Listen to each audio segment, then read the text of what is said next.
അതുകൊണ്ട് ഞാൻ ലൈവ് ഇടാതിരിക്കുന്നത്. എന്തുകൊണ്ട് വിശേഷം? രാവിലെ രാവിലെ എൻ്റെ വെണ്ടയ്ക്ക അരിഞ്ഞുകൊണ്ടിരിക്കുക കേട്ടോ. ഷർട്ട് ഇട്ടിട്ടില്ല, അതുകൊണ്ടാണ് തിരിച്ച് ക്യാമറ വെക്കാത്ത. പിന്നെ എന്തുകൊണ്ട് അച്ഛനും അമ്മയും ജോലിക്ക് പോയോ? ഇന്ന് അവധിയാണോ? ചായ കുടിച്ചോ രാവിലെ? ആളെവിടെ കാണുന്നില്ലല്ലോ. ഞാൻ തിരിച്ചു വെച്ചേക്കോ, ഷർട്ട് ഇട്ടിട്ടില്ല കേട്ടോ. വെണ്ടയ്ക്ക മെഴുക്ക് പുരട്ടി അരിഞ്ഞുകൊണ്ടേ ഇരിക്കുകയാണ്. മെഴുക്ക് പുരട്ടിക്ക് അരിഞ്ഞുകൊണ്ടിരിക്കുകയാണ്. രണ്ടുപേര് വാച്ചിങ് ഉണ്ടല്ലോ. വാച്ചിങ്ങുള്ള ചങ്ങലെല്ലാവരും കമൻറ്റ് ചെയ്യണേ.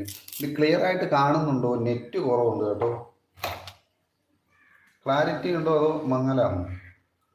എന്തായാലും ബ്രദർ മിസ് ചെയ്തിട്ട് ഞാൻ ഇന്നലെ പ്രദീപ് ബ്രോ ഇന്നലെ ഞാൻ മെസ്സേജ് ഇട്ടുകൊണ്ടായിരുന്നു ലൈവ് വന്നത്. ഞാൻ ലൈവ് ഇട്ടിട്ട് ഒത്തിരി ദിവസമായി. അപ്പോൾ ഇപ്പം ഞാൻ ഇവിടെ ഇങ്ങനെ പാലൊക്കെ മേടിച്ചുകൊണ്ട് വന്നിട്ട് സൊസൈറ്റി പോയിട്ട് വന്നപ്പം ഞാൻ പ്രദീപിൻ്റെ കാര്യം ഓർത്തു. അതാണ് ഞാൻ പെട്ടെന്ന് ലൈവ് ഇട്ടത്. ചായ കുടിച്ചു. ചായ കുടിച്ചുകൊണ്ടിരിക്കുന്നു. ചായ അനത്തിരേ ഉള്ളൂ. അതുകൊണ്ട് വെണ്ടയ്ക്ക മെഴുക്ക് പുരട്ടി അരിയുന്നു. ചോറ് റെഡിയാണ്.